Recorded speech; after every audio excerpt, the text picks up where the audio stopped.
नमो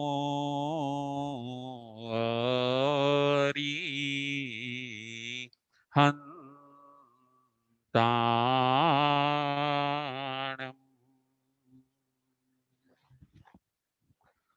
नमो सिद्धाणम्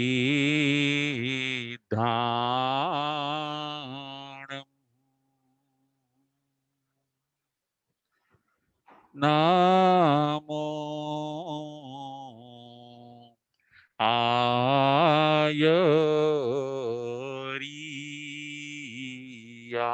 आयर्याणम् नमो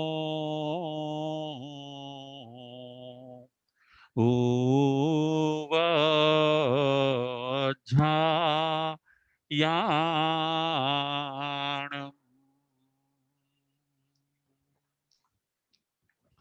नमो लोये सव साहूणम्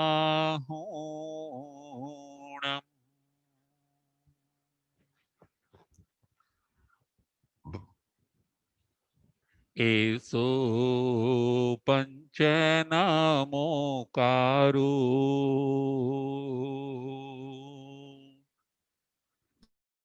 सब पावपणासणो मंगलाणंच सविसिं पढमं हवई मंगलम् पढमं हवई मंगलम्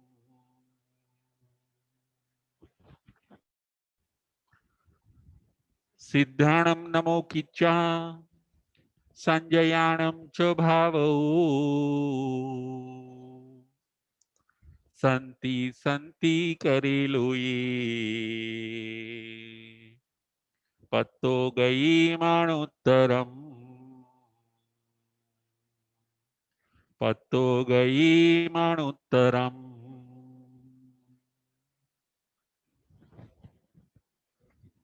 पंच परमेष्ठी भगवंतों ने भावपूर्वक वंदन नमस्कार करीने धर्म प्रेमी श्रावक श्राविकाओ उत्तराध्ययन सूत्र भगवान महावीर स्वामी अंतिम देशना अध्ययन नंबर 30 प्रवचन नंबर 98 आजना प्रवचनનો વિષય છે કૌશગ એક સાધના। આજના આપણા પ્રવચનનો વિષય છે કૌશગ એક સાધના। 30મું અધ્યયન તપ માર્ગ। તપના આપણા ત્યાં બે પ્રકાર બતાવવામાં આવ્યા છે। 6 પ્રકારના બાહ્ય તપ અને 6 પ્રકારના આભ્યંતર તપ। તપ 12 છે। તપથી કર્મની નિર્જરા થાય છે। તપથી જૂના સ્ટોકમાં રહેલા કર્મનો ક્ષય થાય છે। તપ માર્ગ અધ્યયન નંબર 30 તપના આવા 12 પ્રકાર ભગવાન બતાવી છે।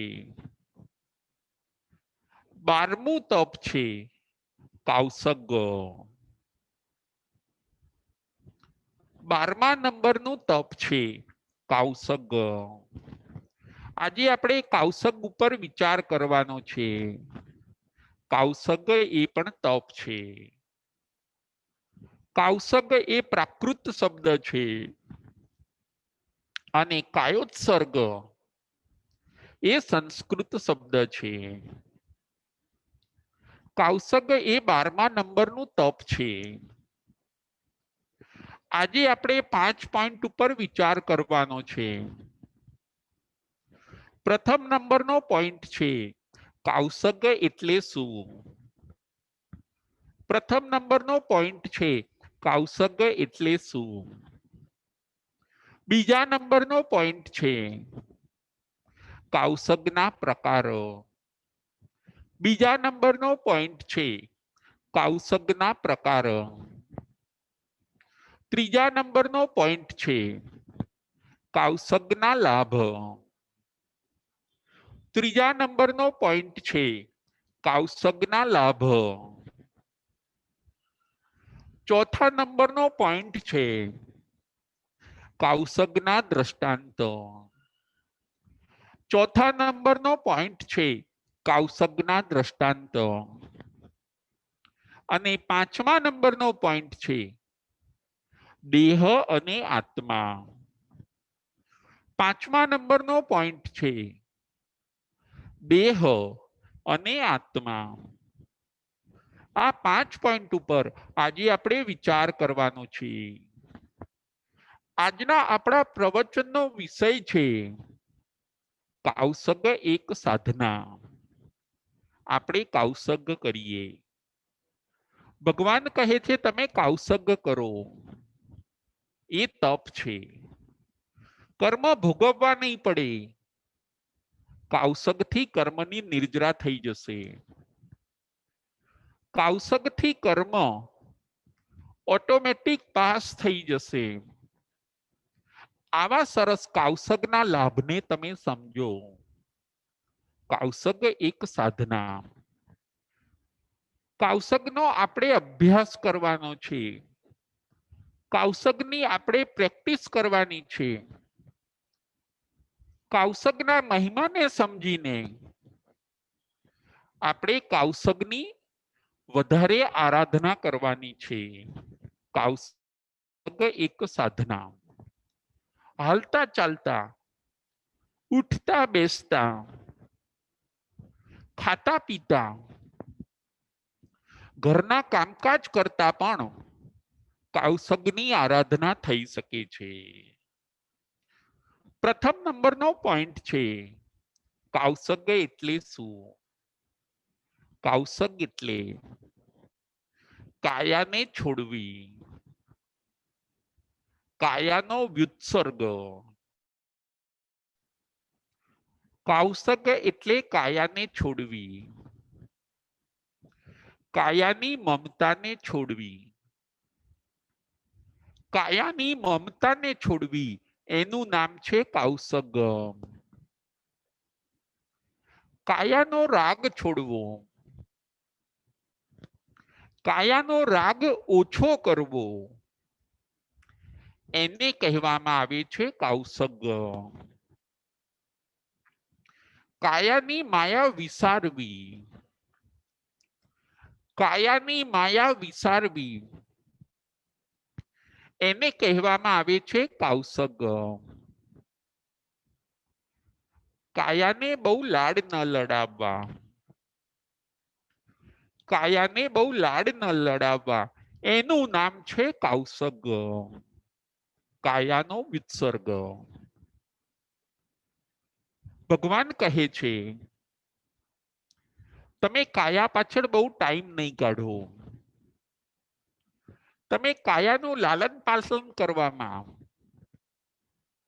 તમારો કિંમતી સમય એમાં તમે પસાર ન કરો. થોડું થોડું કાયાનો મોહ ઉતારતા જાવ. કાયાના મોહથી થોડા થોડા તમે ખસતા જાવ. એને કહેવાય છે કૌશગ. કાયાના મોહથી થોડા થોડા ખસીને તમે તમારા અગત્યના કામ કરો. એને કહેવાય છે કૌશગ. કાયાની માયા વિસારવી.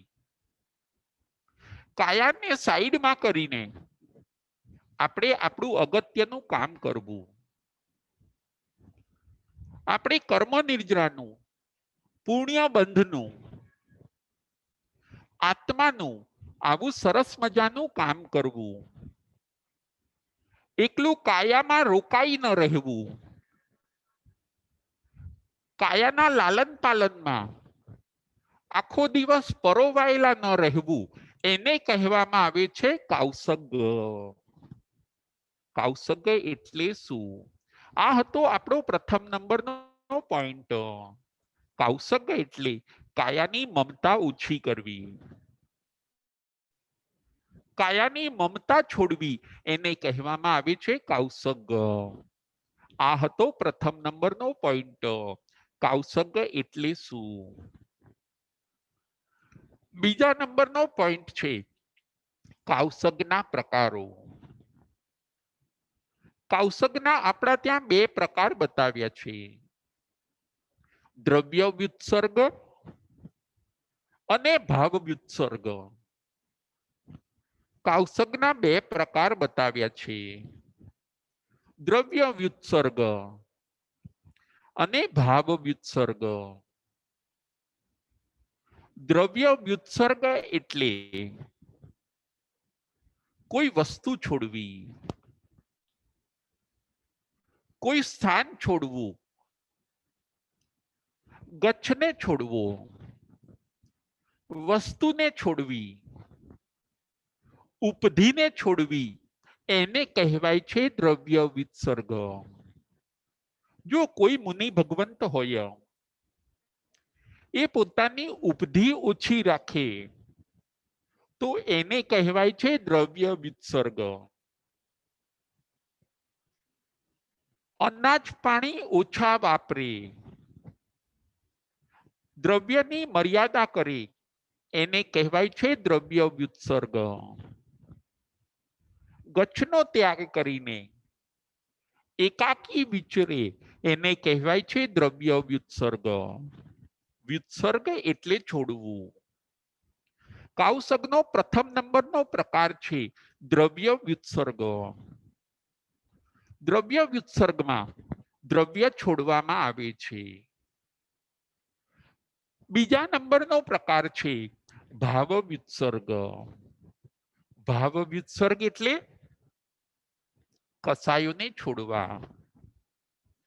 ભાવ વ્યુત્સર્ગ એટલે કસાયોને છોડવા. કાયાની મમતા છોડવી, વિષયોને છોડવા,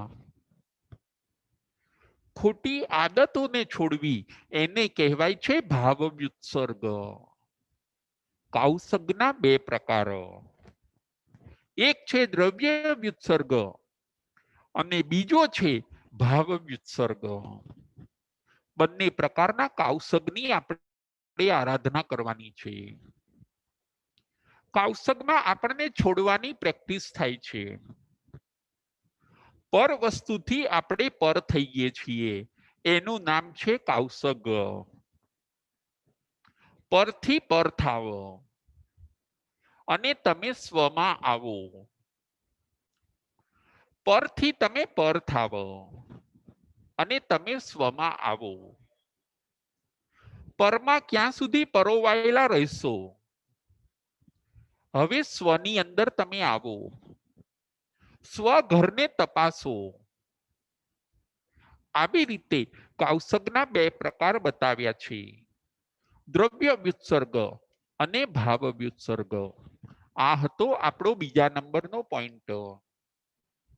બંને પ્રકારના કૌસગ આપણે કરવાના છે. કસાયોને પણ છોડવાના છે આપણે, ઈચ્છાઓને પણ છોડવાની છે,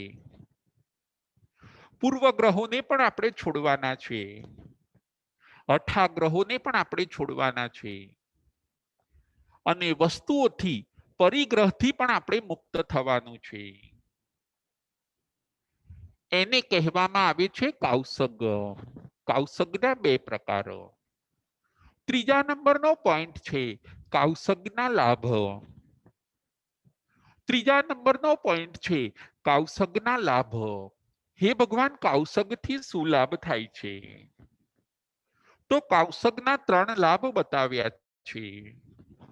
પ્રથમ નંબરનો લાભ છે કૌશગનો પ્રથમ નંબરનો લાભ અતિચારોની આલોચના થાય છે. કૌશગનો પ્રથમ નંબરનો લાભ છે અતિચારોની આલોચના થાય છે. જો આપણે સામાયિકની અંદર ગમનાગમન કર્યું હશે તો આપણે ઈર્યાવૈયાનો કૌશગ કરીએ છીએ. સામાયિકની અંદર આપણે એક રૂમમાંથી બીજા રૂમમાં ગયા હઈએ, ફર્સ્ટ ફ્લોર ઉપરથી સેકન્ડ ફ્લોર ઉપર ગયા હઈએ. જો ગમનાગમન કર્યું હશે તો સામાયિક પાડતી વખતે આપણે ઈર્યાવૈયાના પાઠનો કૌશગ કરીએ છીએ. અતિચારની આલોચના થાય છે. પ્રતિક્રમણ કરીએ ત્યારે આપણે 99 અતિચારનો કૌશગ કરીએ છીએ. અતિચારોની આલોચના થાય છે. અતિચારોની આલોચના કરે છે કૌશગ. કૌશગ કરવાથી લાગેલા અતિચાર વશ થઈ જાય છે. સામાયિકમાં પણ આપણે કૌશગ કરીએ છીએ અને પ્રતિક્રમણમાં પણ આપણે કૌશગ કરીએ છીએ. લાગેલા અતિચાર બધા ધોવાઈ જાય છે. આ છે પ્રથમ નંબરનો લાભ. અતિચારની આલોચના થાય છે. બીજા નંબરનો લાભ છે કૌશગનો કર્મક્ષય અને તપનો લાભ. કૌશગનો બીજા નંબરનો લાભ છે કર્મક્ષય અને તપનો લાભ. કૌશગથી કર્મનો ક્ષય થાય છે અને આપણને તપની આરાધના થાય છે. સત્તામાંથી ઘણા બધા કર્મ ઓછા થઈ જાય છે. જ્ઞાની ભગવંતો કહે છે તમે કૌશગ કરો. એવું ઈઝી તપ છે. કૌશગમાં ખાલી તમારે ધ્યાન મુદ્રામાં ઊભા રહેવાનું છે. કૌશગની અંદર તમારે સ્થિર ઊભા રહેવાનું છે. કૌશગની અંદર હલનચલન ટાળવાનું છે. કૌશગની સાધના બહુ સરળ સાધના છે. આ સાધના ચૂકાય નહીં. ભગવાન કહે છે તમે કૌશગ કરો, હલનચલન ટાળો, આંખોને સ્થિર રાખવી, આંખોને બંધ રાખવી, વચનનું મૌન રાખવું. આવી રીતે તમે કૌશગ કરો. કૌશગ કરવો બહુ સરળ છે. આ સરળ તપથી ઘણા બધા કર્મોની નિર્જરા થાય છે. સરળ અનુષ્ઠાન ભગવાન આપણને બતાવે છે. ભગવાન મહાવીર સ્વામી આપણા ઉપર કૃપા કરીને આપણને સહેલા સહેલા મોક્ષના રસ્તા બતાવે છે. અજાણતાથી બંધાઈ ગયેલા ગાઢા કર્મ કેવી રીતે તૂટે, કેવી રીતે છૂટે એનો સરસ ભગવાન મહાવીર સ્વામી તપ દ્વારા રાહ બતાવી છે. કૌશગ એ સરળ સાધના છે. કૌશગ એ થઈ શકે એવી સાધના છે. દરેક સાધક આત્માએ વધારેમાં વધારે કૌશગ કરવા જોઈએ. કૌશગ ઊભા ઊભા પણ થઈ શકે. કૌશગ ઊભા ઊભા પણ થઈ શકે. કૌશગ બેઠા બેઠા પણ થઈ શકે. અને કોઈક સાધક કદાચ કોઈનું શરીર અશક્ત હોય તો એવા સાધક ડાબા પડખે સૂતા સૂતા પણ કૌશગ કરી શકે છે. કૌશગ ત્રણેય રીતે થાય છે. ઊભા ઊભા પણ કૌશગ થઈ શકે, બેઠા બેઠા પણ કૌશગ થઈ શકે અને સૂતા સૂતા પણ કૌશગ થઈ શકે છે. કૌશગ બહુ સરળ છે. બીજા નંબરનો લાભ છે કર્મક્ષય અને તપનો લાભ મળે છે. જો કૌશગમાં ખાલી કાયાની માયા ઉતારવાની છે, ભોજનનો ત્યાગ કરવાનો નથી, દ્રવ્યોની મર્યાદા કરવાની નથી, વિગયોનો ત્યાગ પણ કરવાનો નથી, ખાલી કાયાની માયા ઉતારવાની છે. આપણે બીજાની સેવા કરીએ, આપણા શરીરનો રાગ છોડીને, તો એને પણ કહેવામાં આવે છે કૌશગ. જો આપણે કોઈક વડીલોની સેવા કરીએ, એ વખતે આપણે કાયાનું ભાન ભૂલી જઈએ, એમને સાતા ઉપજાવવામાં આપણું જો મન પરોવીએ, આપણે કાયાને વિસરી જઈએ, તો એને કહેવાય છે કૌશગ. આપણે આવી રીતે કૌશગ અનેક પ્રકારના થઈ શકે છે. કાયાની બહુ ટાપટીપ ન કરીએ, એને પણ કહેવામાં આવે છે કૌશગ. કાયા માટે બહુ આરંભી હિંસા આદિ કાર્ય ન કરીએ. સ્નાન માટે ઓછું પાણી વાપરીએ, એને પણ કહેવામાં આવે છે કૌશગ. કાયાના ભોજન માટે બહુ આરંભી ભોજન ન જમીએ, અભક્ષ્ય ન જમીએ, કંદમૂળ ન જમીએ, એને પણ કહેવામાં આવે છે કૌશગ. કાયાની માયા આપણે ઉતારવાની છે, એને કહેવામાં આવે છે કૌશગ. કૌશગનો બીજા નંબરનો લાભ છે કર્મક્ષય અને તપનો લાભ. અને ત્રીજા નંબરનો લાભ છે ભેદ વિજ્ઞાનનો અભ્યાસ. કૌશગનો ત્રીજા નંબરનો લાભ ભેદ વિજ્ઞાનનો અભ્યાસ. જો શરીર અને આત્મા એ જુદા છે, એવો આપણે અભ્યાસ કરવાનો છે. અત્યાર સુધી હું એ જ શરીર અને શરીર એ હું, એવું આપણને મિથ્યા જ્ઞાન હતું. પરંતુ હવે આપણે ભેદ વિજ્ઞાન કરવાનું છે. હું જુદો છું, શરીર જુદું છે. હું ચૈતન્ય સ્વરૂપ છું અને શરીર એ જડ છે. આત્મા અસંખ્યાત પ્રદેશી છે અને શરીર પૂતગલોથી બનેલું છે. આત્મા તો અજર અમર છે અને શરીર નાશવંત છે. આવું આપણે ભેદ વિજ્ઞાન કરવાનું છે. વિજ્ઞાન એટલે વિશેષ જ્ઞાન. અને આવું ભેદ વિજ્ઞાન થઈ શકે છે સાધક આત્માને કૌશગથી થઈ શકે છે.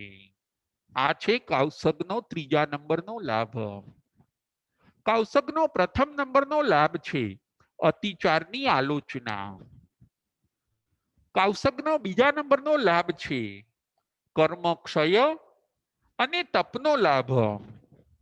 અને કૌશગનો ત્રીજા નંબરનો લાભ છે ભેદ વિજ્ઞાનનો અભ્યાસ.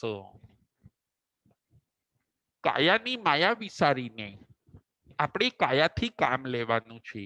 ભગવાન એ કહે છે, આપણને એમ થાય કે ભગવાન કેમ કાયાની મમતા ઉતારવાનું કહે છે. કારણ કે ભગવાનનું કહેવું એમ છે કે કાયા પાસેથી તમે કામ લો. કાયાને સાચવવાની ના નથી. કાયાને ભોજન આપવાનું છે. કાયાનું રક્ષણ પણ કરવાનું છે. કાયામાં રોગ ન આવી જાય એનું પણ ધ્યાન રાખવાનું છે. સમયસર ઊંઘ પણ લેવાની છે. એ બધું કર્યા પછી પણ તમે કાયા પાસેથી કામ લો. તમારી આત્મ આરાધનાનું કાર્ય અધૂરું ન રહી જાય. એટલા માટે ભગવાન એમ કહે છે, બહુ કાયામાં પરોવાયેલા ન રહો. કાયાથી થોડા પર થઈ જઈને અંદર બેઠેલા આત્માનું તમે થોડું કાર્ય કરી લો. ભગવાનનો કહેવાનો આશય આ છે. કાયાને ભલે તમે સાચવો, પણ અંદર બેઠેલા આત્માનું પણ તમારે ધ્યાન આપવાનું છે. આત્માનો પણ વિકાસ થાય, આત્માની પણ સદગતિ થાય અને આત્માનો પણ મોક્ષ થાય. એ વિચારો તમારે કરવાના છે અને એ વિચારોને સાકાર કરવા માટે તમારે પુરુષાર્થને પ્રયત્ન પણ કરવાનો છે. એકલું કાયામાં પરોવાયેલા રહેવાનું નથી. આત્મચિંતન અને આત્મ ધ્યાન કરીને થોડું કાયાથી પર થવાનું છે. આ હતો ત્રીજા નંબરનો પોઈન્ટ, કૌશગના લાભ. ચોથા નંબરનો પોઈન્ટ છે કૌશગના દ્રષ્ટાંત. જો કૌશગ કરે છે ભગવાન પાર્શ્વનાથ. ભગવાન પાર્શ્વનાથ 23માં તીર્થંકર ભગવાન પાર્શ્વનાથ દીક્ષા લીધા પછી હજી કેવળ જ્ઞાન કેવળ દર્શન થયું નથી. કૌશગની આરાધનામાં ઉભા છે ભગવાન પાર્શ્વનાથ. કમઠનો જીવ એમને ઉપસર્ગ આપે છે. કમઠનો જીવ જે મેઘમાળી દેવ બન્યો છે એ પોતે ઉપયોગ મૂકીને જોવે છે. પૂર્વ ભવનું વેર યાદ આવ્યું. મેઘમાળી પોતે ભગવાન પાર્શ્વનાથને ઉપસર્ગ આપે છે. અલગ અલગ પ્રકારના ઉપસર્ગ આપે છે, પરંતુ ભગવાન પાર્શ્વનાથ કૌશગમાં છે. ભગવાન પાર્શ્વનાથ કૌશગમાંથી વિચલિત થતા નથી. તીર્થંકર ભગવંતો અતુલ બળના સ્વામી હોય. એમને પીડા થાય, વેદના થાય, પરંતુ એમની સહન શક્તિ અજબ ગજબની હોય. એ પોતે કૌશગની ધારા તોડતા નથી. ભગવાન પાર્શ્વનાથ મેઘમાળી દેવ અલગ અલગ રીતે અનેક અનેક પ્રકારના ઉપસર્ગ આપે છે, છતાં ભગવાન પાર્શ્વનાથ કૌશગની અંદર સ્થિર રહે છે. કાયા ઉપરથી એમણે ધ્યાન ઉઠાવી લીધું છે. કાયા ઉપરથી એમણે ધ્યાન ઉઠાવી લીધું છે અને ધ્યાન છે એમનું આત્માની ઉપર. મેઘમાળી શું કરે છે એનો એમને વિચાર કે સંકલ્પ માત્ર નથી. જે થાય છે એ બધું બહાર થાય છે, મારા આત્મામાં કશું થતું નથી. ભગવાન પાર્શ્વનાથ મેઘમાળી ઠંડા પાણીનો વરસાદ કરે છે. ભગવાનનો કૌશગ વિચલિત કરાવવા માટે, ભગવાનનું ધ્યાન તોડાવવા માટે મેઘમાળી અતિશય ઠંડા પાણીનો વરસાદ કરે છે. પાણી ભરાતા ભરાતા છેક ગરદન સુધી આવી ગયું. ભક્તિથી રહી ન શકાયું. ધર્મેન્દ્ર અને પદ્માવતી જેમને ભક્તિથી રહી ન શકાયું. ધર્મેન્દ્ર પોતે નાગનું સ્વરૂપ લે છે. ફણા કરીને પોતે ભગવાન પાર્શ્વનાથ ઉપર ઠંડુ પાણી ન પડે એટલા માટે ભગવાન પાર્શ્વનાથ ઉપર ફણા કરે છે. ધર્મેન્દ્ર પોતે નાગનું સ્વરૂપ ધારણ કરે છે. પોતાની પૂંછડીથી નીચેથી ભગવાન પાર્શ્વનાથને ઉપર કરે છે. પાણી વધતું જાય એમ એમ ધર્મેન્દ્ર પોતાનું સ્વરૂપ મોટું કરતા જાય છે. આ બાજુ મેઘમાળી એ થાકતો નથી. ભગવાન પાર્શ્વનાથ કૌશગમાં છે અને ધર્મેન્દ્ર પોતે ભક્તિથી પરમાત્માને સાચવે છે. પૂંછડીથી નીચેથી ઉપર કરતા જાય, ઉપર ફણા કરતા જાય. આ છે ભક્તિની પરાકાષ્ઠા ધર્મેન્દ્ર અને પદ્માવતીની. અધિષ્ઠાયક દેવદેવી ધારે તો મેઘમાળીને ભગાડી શકે, ધારે તો મેઘમાળીને મારી શકે, પરંતુ પ્રભુની આજ્ઞા વગર અધિષ્ઠાયક દેવદેવી પણ કોઈ કાર્યમાં આગળ ન વધે. એમને સાચવવાનું સંભાળવાનું કાર્ય કરી શકે. અધિષ્ઠાયક દેવદેવી છે એમના ધર્મેન્દ્ર અને પદ્માવતી. જુઓ ભગવાન પાર્શ્વનાથ કૌશગમાં છે. એ કૌશગનો ભંગ કરતા નથી. મેઘમાળી આખરે થાકી જાય છે. ઉપસર્ગ આપવાનું બંધ કરીને મેઘમાળી જતા રહે છે. ભગવાન પાર્શ્વનાથને ધર્મેન્દ્ર પાછા જમીન ઉપર મૂકીને એમની સહન શક્તિને, એમના કૌશગને વંદન કરીને ધર્મેન્દ્ર અને પદ્માવતી એમના સ્વસ્થાને જાય છે. જો ઉપસર્ગની અંદર પણ કૌશગની અંદર અડોલ રહ્યા ભગવાન પાર્શ્વનાથ, ઉપસર્ગની અંદર પણ કાયાની માયા વિસારી ભગવાન પાર્શ્વનાથે. જેને મોક્ષે જવું છે એ આવી નાની વસ્તુઓમાં ધ્યાન આપતા નથી. કેવળ જ્ઞાન કેવળ દર્શન હવે નજીક હોય એવી અલભ્ય વસ્તુની જો ઉપલબ્ધિ થતી હોય તો અત્યારે આ મુસીબત એમને નાની લાગતી હોય છે. કાયા ઉપર શું થાય છે એની દરકાર ન કરવી એનું નામ છે કૌસગ. ભગવાન પાર્શ્વનાથ કૌસગમાં હોય છે. એવી જ રીતે ગજસુ કુમારને પણ ઉપસર્ગ આવે છે. ગજસુ કુમાર શ્રી કૃષ્ણ વાસુદેવના નાના ભાઈ. ભગવાન નેમનાથ પાસે દીક્ષા લે છે ગજસુ કુમાર. સવારે રાજ્યાભિષેક થયો. ગજસુ કુમારનો સવારે રાજ્યાભિષેક થયો. બપોરના બ્રહ્મ મુહૂર્તે એમની દીક્ષા થઈ. સાંજે ભગવાન નેમનાથની આજ્ઞા માગીને એ પોતે 12મી પ્રતિમા વહન કરવા માટે સ્મશાનમાં જાય છે. ગજસુ કુમારો શ્રી કૃષ્ણ વાસુદેવના લાડલા નાના ભાઈ ગજસુ કુમારો સ્મશાનમાં જઈને કૌસગમાં ઉભા રહે છે. કાયાની મમતાને વિસારે છે. આત્મધ્યાનમાં તલ્લીન બને છે. આત્મધ્યાનમાં સંલગ્ન બને છે. ગજસુ કુમારો સોમિલ ત્યાંથી પસાર થાય છે અને વેરભાવ યાદ આવી ગયો. જો ગજસુ કુમારે પણ કોઈ કર્મ બાંધ્યું હોય છે. ઉદય કર્મ વગર આવતો નથી. ભગવાનને પણ ઉદય આવે છે કર્મના કારણે. સાધક આત્માને પણ ઉદય આવે છે કર્મના કારણે. મુનિ ભગવંતોને પણ ઉદય આવે છે કર્મના કારણે. મોક્ષે જતા જતા પહેલા પણ ગજસુ કુમારને ઉપસર્ગ આવ્યો. ગજસુ કુમાર કૌસગમાં છે. સ્મશાનની અંદર દેહથી પર થઈ ગયા છે ગજસુ કુમાર. કાયાનું હવે ભલે જે થવાનું હોય એ થાય. મારે આત્માનો સંપૂર્ણ વિકાસ કરી દેવાનો છે. કાયા પ્રત્યે દ્વેષ પણ નથી અને કાયા પ્રત્યે રાગ પણ નથી. એવી અવસ્થાને કહેવામાં આવે છે કૌસગ.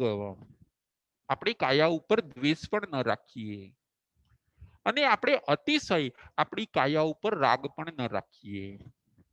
આપણે કાયા પાસેથી કામ લઈએ. આ કાયાના પણ ભગવાને વખાણ કર્યા છે. આ કાયાને પણ રત્નનો કરંડિયો ભગવાને કહ્યો છે. આ ઔદારિક કાયા, આ ઔદારિક શરીર, એને ભગવાને ઉત્તમ કહ્યું છે. એ મોક્ષ માર્ગનું સાધન છે. એને સાચવતા જઈએ અને સાથે સાથે આત્માનું પણ કામ કરતા જઈએ.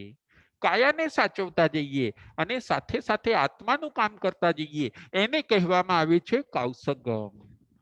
જો ગજસુ કુમાર નેમનાથ ભગવાનના નાના ભાઈ, નેમનાથ ભગવાન પાસે જેમણે દીક્ષા લીધી હોય છે અને કૃષ્ણ વાસુદેવના નાના ભાઈ સ્મશાનમાં કૌસગમાં ઉભા છે. સોમિલ ત્યાંથી પસાર થાય છે. વેરભાવ જાગી ગયો. સ્મશાનમાં બીજું શું મળે? એમને એમ થયું કે આમના ધર્મમાં લાવો ભંગ પાડવું. ધર્મ કેવી રીતે થાય છે એ આજે એમને સમજાવવું. થોડીક મુશ્કેલી આવશે અને ધર્મથી ભાગી જશે. પરંતુ સોમિલને ખ્યાલ નતો કે આ દ્રઢ ધર્મી છે, આ પ્રિય ધર્મી છે. ઉપસર્ગથી આ સાધક આત્મા ડરશે નહીં. સ્મશાનમાં બીજું શું મળે? સોમિલે માથે પાળ બાંધી, પરંતુ ગજસુ કુમારનું ધ્યાન આત્મામાં છે. સોમિલ મસ્તક ઉપર પાળ બાંધે છે. આજ સવારે જ લોચ થયેલો છે ગજસુ કુમારનો. પાળ બાંધ્યા પછી સ્મશાનમાંથી અંગારા મળે છે. ધગધગતા અંગારા. જો સોમિલને વેર જાગ્યું. ગજસુ કુમારનો ઉદય છે. નિમિત્ત બને છે સોમિલ. મસ્તક ઉપર એ પોતે ધગધગતા અંગારા મૂકે છે. સોમિલને એમ હોય છે હમણાં પોતે દાજશે એટલે કૌસગ મૂકીને અહીંથી ભાગશે. પરંતુ ગજસુ કુમાર કાયાથી પર થઈ ગયા હોય છે. માથે રહેલા અંગારા, અસહ્ય વેદના છતાં સમતાની સાધના, કાયાથી પર, સ્વનું ચિંતન. મારા કૌશગમાં તો તપ બળે છે, મારા કૌશગમાં, મારા કૌશગ તપમાં તો કર્મ બળે છે. ભલે કર્મ બળે, ભલે શરીર બળે, મારે મારું ધ્યાન રાખવાનું છે આત્મામાં. અને કહેવાય છે જેમ જેમ માથાની નસો તૂટતી ગઈ એમ એમ કર્મ તૂટતા ગયા. ગરમ ગરમ અંગારાથી ગત્સુ કુમારને મસ્તકની નસો તૂટે છે. સાથે સાથે 1, 2, 3 એમ કરતા કરતા 8 કર્મ તૂટી જાય છે. અંતકૃત કેવલી, અંતગળ દશમ સૂત્રની અંદર એમનો અધિકાર આવે છે ગજસુ કુમારનો. નસો તૂટતી જાય, સાથે સાથે 8 કર્મ પણ તૂટી ગયા. કેવળ જ્ઞાન, કેવળ દર્શનની પ્રાપ્તિ થઈ. જો ગજસુ કુમાર હોય છે કૌશગમાં, આપણે એ જોવું છે. આ છે કૌશગની આરાધના. ગજસુ કુમારે કાયાની માયા વિસારી હોય છે. ગજસુ કુમારે કૌશગ દ્વારા કેવળ જ્ઞાન, કેવળ દર્શન પ્રાપ્ત કર્યું. ભગવાન પાર્શ્વનાથે પણ કૌશગ દ્વારા કેવળ જ્ઞાન, કેવળ દર્શન પ્રાપ્ત કર્યું. આપણે કાયાની માયામાં રોકાયેલા ન રહીએ, આપણે કાયાને પણ સાચવીએ અને એનાથી આગળ વધીને આપણે આત્માના પણ કામ કરી લઈએ. ચોથા નંબરનો આ પોઈન્ટ છે કૌશગના દ્રષ્ટાંત. ચોથા નંબરનો આ પોઈન્ટ છે કૌશગના દ્રષ્ટાંત. પાંચમા નંબરનો પોઈન્ટ છે દેહ અને આત્મા. પાંચમા નંબરનો પોઈન્ટ છે દેહ અને આત્મા. દેહ જુદો છે અને હું જુદો છું. દેહ એ હું નથી અને હું એ દેહ નથી. જો આપણે હવે દેહમાંથી આપણે બહાર નીકળવાનું છે. શ્રીમદ રાજચંદ્રજી પણ કહે છે દેહ છતાં જેની દશા વર્તે દેહાતીત, તે જ્ઞાનીના ચરણમાં વંદન હો અગણિત. દેહ છતાં જેની દશા વર્તે દેહાતીત. દેહ છે છતાં એમની દશા દેહાતીત વર્તે છે. જો સિમંદર સ્વામી આદિ ભગવાન એ બધાને દેહ છે. જ્ઞાની પુરુષોને પણ દેહ હોય છે, શરીર હોય છે, પરંતુ એમને દેહાતીત દશા વર્તતી હોય છે. એ લોકોનું ધ્યાન આત્મામાં જ હોય છે, દેહમાં હોતું નથી. એવી અવસ્થાને કહેવાય છે દેહાતીત દશા. દેહ છતાં જેની દશા વર્તે દેહાતીત, તે જ્ઞાનીના ચરણમાં વંદન હો અગણિત. એવા જ્ઞાનીના ચરણમાં આપણે વંદન અગણિત કરવાના છે. દેહાતીત દશાને જે પામ્યા છે એમની કૌશગની સાધના ચાલુ છે. કૌશગ એક સાધના. આજના આપણા પ્રવચનનો વિષય છે કૌશગ એક સાધના. આપણે હવે કાયાનું લાલન પાલન ઓછું કરીએ, કાયા પાછળ આપણે સમય ઓછો બગાડીએ અને કાયા પાસેથી આપણું મોક્ષ પ્રાપ્તિનું ઉત્તમ કાર્ય આપણે કરાવડાવીએ. એને કહેવામાં આવે છે કૌશગ. જુઓ, શેઠ અને નોકર. આત્મા એ શેઠ છે અને શરીર એ પોતે નોકર છે. એક જગ્યાએ એક શેઠના ત્યાં નોકર હોય છે. એ નોકર શેઠના ત્યાં સર્વિસ કરતો હોય છે. એ નોકરને કામ કરવાનો કંટાળો આવે. સર્વિસે તો રહી ગયો, પરંતુ એ નોકરને કામ કરતા કંટાળો આવે. આ કામ તો વધારે કહેવાય, હું કરીશ નહીં, મને પગાર ઓછો પડે છે. નોકર પોતે કમ્પ્લેન કર્યા કરે, મારો પગાર વધારો, મને આટલા પગારમાં પોસાતું નથી. નોકર પોતે આવી કમ્પ્લેન કર્યા કરે શેઠને. શેઠ બિચારા ભદ્રિક હોય છે, શેઠ ભોળા હોય છે. આ નોકર એ ગઠિયો હોય છે. નોકર પોતે શેઠને આવું કહ્યા કરે, મારાથી કામ થતું નથી, મને આ ન ફાવે, મને આ ન ફાવે, હું આ ન કરી શકું. શેઠ પોતે પગાર વધારે, શેઠ પોતે બોનસ આપે, વળી પાછો એકાદ અઠવાડિયું કે મહિનો શાંત રહે નોકરો, વળી પાછો 1-2 મહિના જાય અને પગાર વધારો, પગાર વધારો. મને પોસાતું નથી, મારાથી કામ થતું નથી, મને આટલામાં ન પોસાય, હું બીજે જતો રહીશ સર્વિસ, તમારી સર્વિસ છોડી દઈશ. શેઠ બિચારા પાછો પગાર વધારે, વળી પાછો 1-2 મહિના શાંત રહે, વળી પાછો એ નોકર કમ્પ્લેન કરે, વળી પાછા શેઠ પગાર વધારે. હવે શેઠ કંટાળી ગયા. હવે શેઠને એમ થઈ ગયું કે આને ગમે એટલું આપવું ઓછું જ પડે છે, આને ગમે એટલું હું સાચવું છતાં એને ઓછું જ પડે છે. શેઠે એકવાર હિંમત ભેગી કરીને નોકરને કહી દીધું, આ પગારમાં પોસાય તો રહો, નહીતર તમે અહીંથી ચલતી પકડો, કામ તો બધું કરવું પડશે, હું પગાર આપું છું, મફત કરાવતો નથી. આનાથી જો તમને ક્યાંય વધારે મળતું હોય તો તમે અહીંથી જઈ શકો છો. શેઠે હિંમત કરીને નોકરને આવું કહી દીધું. ત્યાર પછી નોકર એ પોતે સીધો થઈ ગયો. હવે એ દરેક કામ કરવા લાગ્યો. હવે એ કામ ન કરું એવા બધા બહાના પોતે કાઢતો નથી, પગાર વધારવાનું પણ કહેતો નથી. હવે એ પોતે શાંત બની ગયો. આ દ્રષ્ટાંત, આ રૂપક આપણને એ બતાવે છે, આત્મા છે એ શેઠ છે અને આ આપણું શરીર છે એ નોકર છે. એ શરીર પણ જુઓ, જ્યારે એને કામ કરવાનું આવશે ત્યારે એ ના પાડશે. શરીરને આપણે ચાલવાનું કહીશું તો એ કહેશે કે ના, મારાથી ન ચલાય. જમવાનું કહીશું તે ફટાફટ બેસી જશે જમવા માટે, આપણું શરીર. ચાલવાનું કહીશું તો કે મારાથી ન ચલાય, તમે રિક્ષા બોલાવો, તમે ગાડી બોલાવો. જમવાનું કહો તો એ ફટાફટ બેસી જાય. જમવામાં પ્રથમ રહે, ચાલવામાં પાછળ રહે. આરામમાં શરીર સૌથી આગળ હોય અને કામ કરવામાં શરીર સૌથી પાછળ હોય છે. આવું ન ચાલે. શરીર ડિમાન્ડો કરે જાય છે અને આપણે શરીરને એની ડિમાન્ડો પૂરી કરવામાં આપણો સમય વ્યતી જાય છે.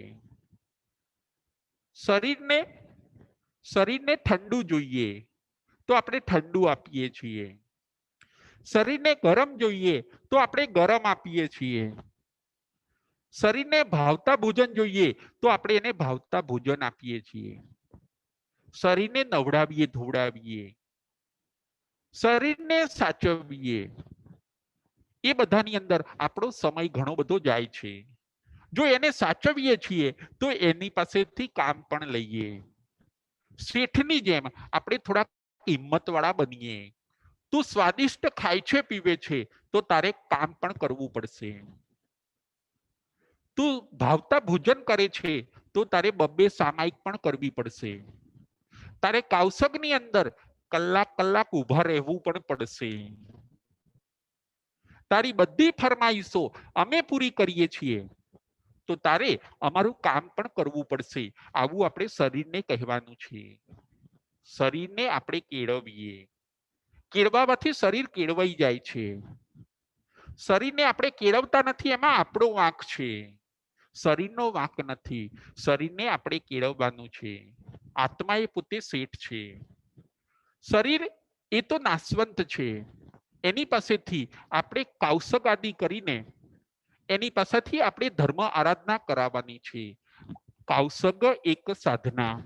આજના આપણા પ્રવચનનો વિષય હોય છે કાવસગ એક સાધના. 5 પોઈન્ટ ઉપર આજે આપણે વિચાર કર્યો છે. પ્રથમ નંબરનો પોઈન્ટ છે કાવસગ એટલે શું. બીજા નંબરનો પોઈન્ટ છે કાવસગના પ્રકારો. ત્રીજા નંબરનો પોઈન્ટ છે કાવસગના લાભ. ચોથા નંબરનો પોઈન્ટ છે કાવસગના દ્રષ્ટાંત. અને 5મા નંબરનો પોઈન્ટ છે દેહ અને આત્મા. 12મું તપ, ધ્યાન અહીંયા પૂરું થાય છે. 30મું અધ્યયન તપ માર્ગ પણ અહીંયા પૂરું થાય છે. અંતિમ ગાથાની અંદર ભગવાન કહે છે એવમ તવમ તુ દુવિહિમ. આવી રીતે બે પ્રકારના તપ છે. એવમ તવમ તુ દુવિહમ, જે સમમ આયરે મુનિ, જે સમમ આયરે મુનિ તે ખિપમ સર્વ સંસારા, તે ખિપમ સર્વ સંસારા વિપમુચ્ચય પંડીએ. અંતિમ ગાથાની અંદર ભગવાન કહે છે આવી રીતે બે પ્રકારના તપ, 6 બાહ્ય અને 6 આભ્યંતર. આવી રીતે બે પ્રકારના તપ જે સમ્યક પ્રકારે આચરણ કરે છે તે પોતે સર્વ સંસારને શીઘ્ર છોડી દે છે. એટલે કે એ પોતે સર્વ સંસારને છોડીને એ પોતે મોક્ષમાં જાય છે. આ છે 12 પ્રકારના તપની તાકાત. 12 પ્રકારનું તપ કરવાથી આપણી બેલેન્સ શીટ ખાલી થઈ જાય છે, આપણો કર્મનો સ્ટોક ખાલી થઈ જાય છે. અને વિપમુચ્ચય પંડીએ, એ પંડિત પુરુષ, એ જ્ઞાની પુરુષ, એ તપથી આરાધના કરીને સર્વનો ક્ષય કરનાર એ સાધક આત્મા વિપમુચ્ચય આખા સંસારથી છૂટી જાય છે. આવો સરસ તપનો લાભ છે. તપ એ અંતિમ પગથિયું છે મોક્ષનું. મોક્ષનું અંતિમ પગથિયું ચોથું છે તપ. જ્ઞાન એ પ્રથમ પગથિયું છે. જ્ઞાનથી કાર્યની શરૂઆત થાય છે અને તપથી કાર્ય પૂરું થાય છે. જો ગજસુ કુમાર પણ મોક્ષે ગયા, તપની આરાધના કરી, કૌશગ ધ્યાનની આરાધના. ભગવાન પાર્શ્વનાથ પણ મોક્ષે ગયા, એમણે પણ તપની આરાધના કરી, કૌશગની આરાધના કરી. કૌશગ એક સાધના. અહીંયા 30મું અધ્યયન પૂરું થાય છે. આવા સરસ 12 પ્રકારના તપ આપણે આપણા જીવનમાં કરવાના છે. 6 પ્રકારના તપ, 6 પ્રકારના બાહ્ય અને 6 પ્રકારના આભ્યંતર, 12 પ્રકારના તપ આપણે આપણા જીવનમાં કરવાના છે. જો આપણે તપથી કર્મનો ક્ષય નહીં કરીએ તો આપણે ઉદયથી કર્મને ભોગવવા પડશે. લાઈનસર દરેક કર્મને ભોગવવા માટે આપણે ભવના ભવ કરવા પડે છે. એ બધામાંથી બહાર નીકળી જવા ટૂંકો રસ્તો ભગવાન બતાવે છે તપનો. 12 પ્રકારના તપમાં અમુક સહેલા પણ છે, અમુક અઘરા પણ છે. તપ માર્ગ 30મું અધ્યયન અહીંયા પૂરું થાય છે. પરમાત્માના આવા સુંદર ભાવોને આપણે સાંભળવાના છે, સમજવાના છે, જીવનમાં ઉતારવાના છે. જે આત્માઓ આ સાંભળશે, સમજશે, જીવનમાં ઉતારશે એ ચોક્કસ પોતાના આત્માનું કલ્યાણ કરશે. બોલો મહાવીર સ્વામી ભગવાન કી જય.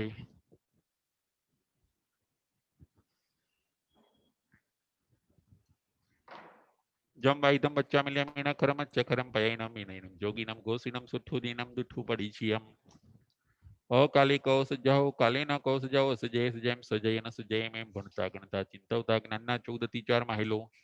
કોઈ પણ અતિચાર મને કે તમને લાગ્યો હોય તો અરિહંતન સિદ્ધ કેવડી ભગવાન આપની સાક્ષી એ તસમે ઈચ્છામિ દુક્કડમ. પ્રશ્નોત્તરી.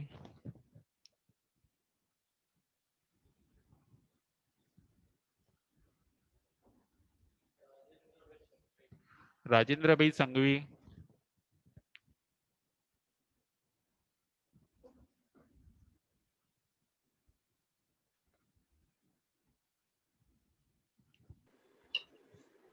જય જીનેન્દ્ર રાજુભાઈ સાતામાં. હા જય જીનેન્દ્ર, બોલો બોલો. હવે અમે તો અત્યાર સુધી કાળસદ એટલે ધ્યાનમાં બેસીને જ લોગસ કરવો કે સમયનો ત્રીજો પાઠ બોલો, બસ એ બેન જ માનતા હતા કાળસદમાં. બરાબર. તો આમ હાલતા ચાલતા પણ કાળસદ થાય ખરો એમ ને? હા, તમે કોઈ વિહાર કરે છે ને, માનો કે તમે જીવદયાના ભાવથી તમે ચાલતા ગયા જ્યોતિબેન ક્યાંય બિયારે, તો તમે કાયાનો મોહ ઉતાર્યો કે નહીં? તમે રિક્ષા મળતી હતી તો તમે રિક્ષામાં ન બેઠા જ્યોતિબેને. તો આપણે જ્યારે જ્યારે કાયાનો રાગ ઓછો કરીએ ને ત્યારે કૌશગની આરાધના થઈ જાય છે. આપણને જીવદયાના ભાવ હતા એટલે આપણે જુઓ વિહાર કરીને ગયા, ઓછું જમ્યા. આપણે પછી કે જો વધારે જમીશું તો ખોટું આળસ થશે, સામાયિક થશે નહીં.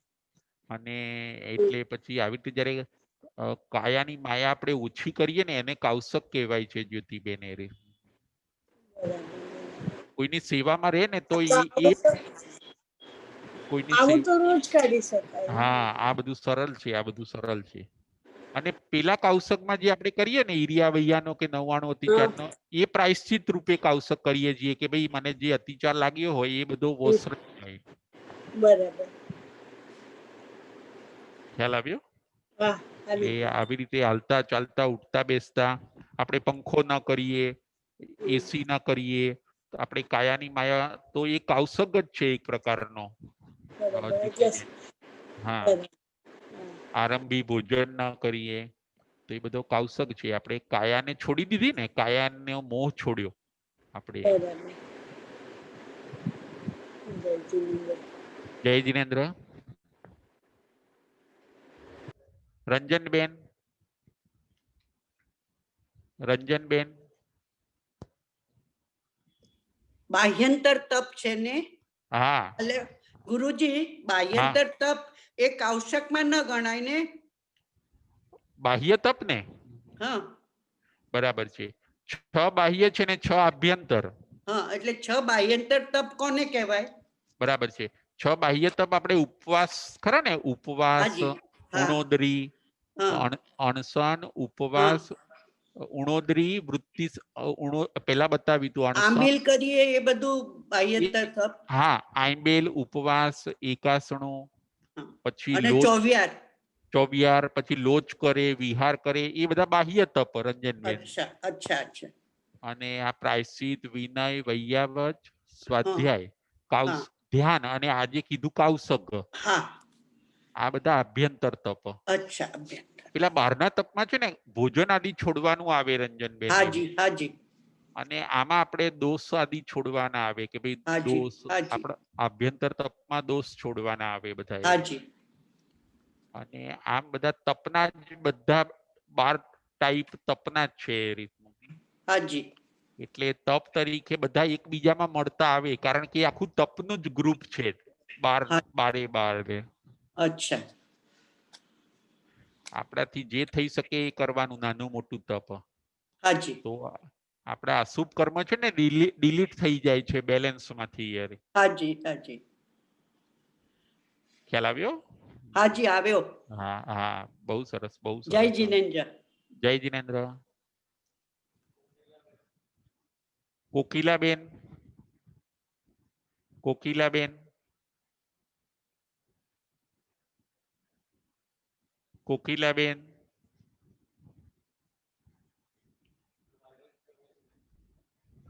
રાજેન્દ્રભાઈ શેઠ. પ્રણામ ગુરુજી. પ્રણામ. કાયાની સ્થિરતા એ કૌશક ગણાય તો પછી બે વિરોધાભાસ ના થાય? એક બાજુ ચંચળતા રહે, એક બાજુ સ્થિરતા રહે. હા, બરાબર છે. કાયાની સ્થિરતા એ છે ને પેલી ગુપ્તીમાં આવશે. આપણે જે કહીએ ને મન ગુપ્તી, વચન ગુપ્તી, કાય ગુપ્તી. નહીં, આપણે આપણે કૌશકમાં એવું નથી કહેતા કાયાની, એટલા માટે તો દોષ હા બતાવ્યા. બાર હા, બાર બરાબર છે. પેલા એના હા, સિવાયના. કાયાના 12 દોષ બતાવે છે સામાયિકમાં. 10 મનના, 10 વચનના અને 12 કાયાના. રાજેન્દ્રભાઈ, એમને એટલે કૌશકમાં તો પછી સ્થિરતા ના રાખવી પડે એમ. કોઈ તો હલતા ચાલતા હા કેવી રીતે કૌશક થાય? બરાબર છે. એટલે જે પેલો તમે સંપૂર્ણ કૌશક કરો ને, માનો કે રાજેન્દ્રભાઈ, હા. તમે સંપૂર્ણ કૌશક કરો ને, એમાં તમારે કાયાને હલાવવાની કેવી નહીં રાજેન્દ્રભાઈ. યાર,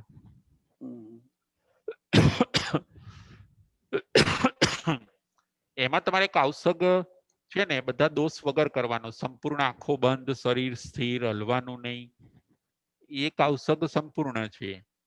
અને આ પેલો બધો કૌશક છે ને તમારે એ બધો અભ્યાસમાં રાખવાનો, જે આપણે હાલતા ચાલતા ઉઠતા બેસતા કરીએ. હું બિનજરૂરી હલન ચલન ટાળું ને રાજેન્દ્રભાઈ, તો એને પણ કૌશક કીધો. બરાબર. હું બિનજરૂરી ક્યાંય અવર જવર ન કરું કે ચલો ભાઈ હું આમ ફરું ને આમ ફરું ને, તો એને પણ કૌશક કીધો છે એટલે બે રાજેન્દ્રભાઈ આપણે. બે અલગ અલગ નહીથી છે એનો અર્થ એવો થયો ને, હા અલગ એ અલગ જ. આશયથી. હા, અને પેલો કૌશક કરીને આવવાનું છે આ ભૂમિકા ઉપર રાજેન્દ્રભાઈ. હું આપને કહું કે મેં 4 લોગસનો કૌશક સરસ કર્યો, માનો કે કોઈ દોષ લગાડ્યા વગર, અને એ મારો થઈ ગયો. પણ પછી હું રોજિંદા જીવનમાં છે ને હરવા ફરવામાં પછી બધે એ ધ્યાન રાખતો નથી રાજેન્દ્રભાઈ યાર. બધે હું મારી કાયાની ચંચળતા ખૂબ રાખું છું યાર. અહીં જવું ત્યાં જવું ગમે તે બોલું, પછી નાવા બેસું ત્યારે પાણીનું ખ્યાલ ન રાખું રાજેન્દ્રભાઈ. બરાબર. પાણી વધારે ઢોળું તો પછી પેલા કૌશકને હું સમજ્યો કઈ રીતે એ રીતનું. એટલે શીખવા લક્ષ રાખવાનું. બરાબર. હા, લક્ષ રાખવાનું છે. પેલા કૌશકમાં આપણે જેમ સ્થિર બધું વોસરાવી દઈએ છીએ, એમાં આમાં થોડી જાગૃતિ રાખવાની છે. આમાં અભ્યાસ થાય છે, આમાં સાધના થાય છે. ના મેળવવાનું પેલો અભ્યાસ હા, છે. અભ્યાસ છે. પછી સેજ 1 મિનિટ કોઈ રૂમમાં રહેવું હોય તોય હું 2 મિનિટ રહેવું હોય તોય હું પંખો કરીશ, લાઈટ કરીશ, એસી કરીશ. તો પછી આ તો કાયાની માયા લઈને જ હું બધે ફરું છું રાજેન્દ્રભાઈ યાર. બરાબર. અને આમ કોઈક ને કોઈક મને 20 લોગસનું તમે કૌશક કરાવો, મને 10 લોગસનું કૌશક કરાવો, સારું છે, એ ખોટું નથી. પણ પછી હવે તમે કાયાનું થોડું એટેચમેન્ટ ઓછું કરો. એના નિમિત્તે તમે ન્યૂ કર્મ એડ નહીં કરો કાયાના નિમિત્તે. એ રીતનો એનો સપોર્ટ લઈને ઓલ્ડ કર્મને ફિનિશ કરો રાજેન્દ્રભાઈ. ખ્યાલ આવ્યો? મેં એવું વાંચ્યું હતું કે કૌશકમાં નાકના અગ્રભાગે આપણી નજર રાખવાની, આંખો બંધ નહીં કરવાની. કે હા, બરાબર છે. તમે કોઈ બંધ રાખીને ખુલ્લી આંખે કૌશક થઈ શકે એ રીતનું. હા, એટલે ગમે તેમ કરીને આપણું ફોકસ આપણા ધ્યેય ઉપર, આપણા ગોલ ઉપર રાખવાનું. ના કે બંધ રાખવાથી મનમાં વિચાર વધી જાય. આંખ કોઈ એક જ જગ્યાએ ધ્યાન રાખો તો તમારું ઓછું થાય એમ. હા, થાય. બરાબર છે. એટલે અલગ અલગ મેં ના કીધું બેઠા બેઠા કૌશક થઈ શકે, ઊભા ઊભા થઈ શકે, કોઈ એક પડખે સુઈ નહીં પોતે કૌશક કરી શકે રાજેન્દ્રભાઈ. બરાબર. એટલે આવી રીતે કૌશક સરસ ભગવાને બહુ સરળ આરાધના છે, બહુ સરળ સાધના છે રાજેન્દ્રભાઈ. બરાબર. ખ્યાલ આવ્યો? જય જિનેન્દ્ર. જય જિનેન્દ્ર. જય જિનેન્દ્ર.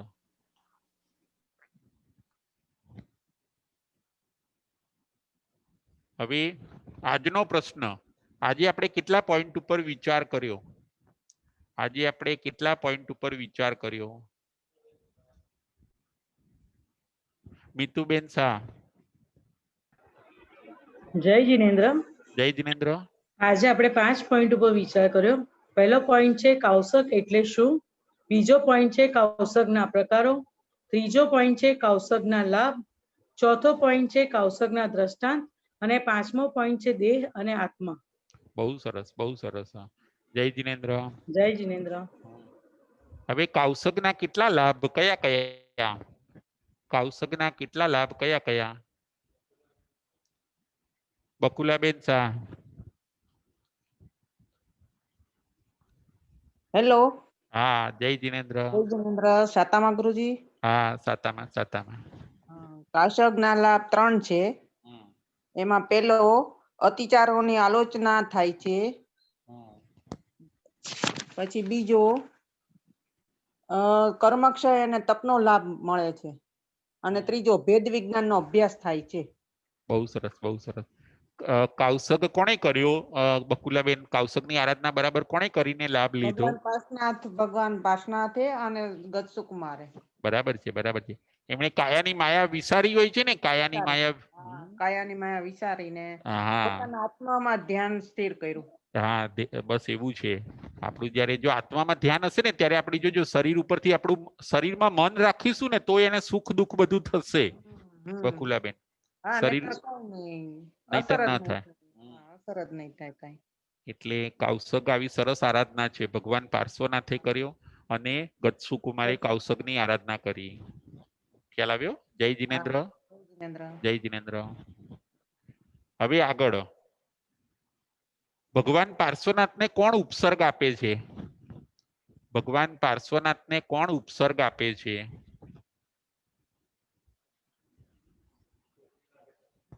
કોકિલાબેન.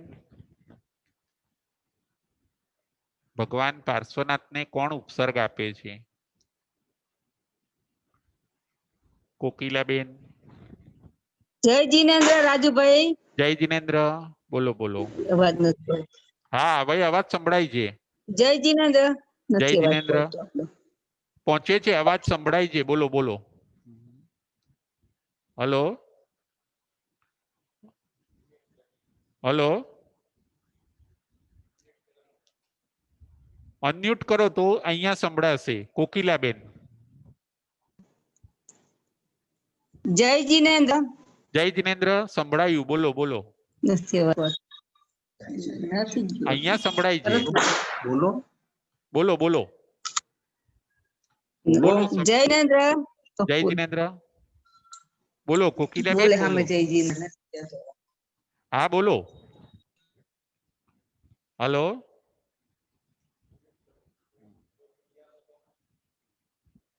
આગળ. ભગવાન પાર્શ્વનાથને કોણ ઉપસર્ગ આપે છે?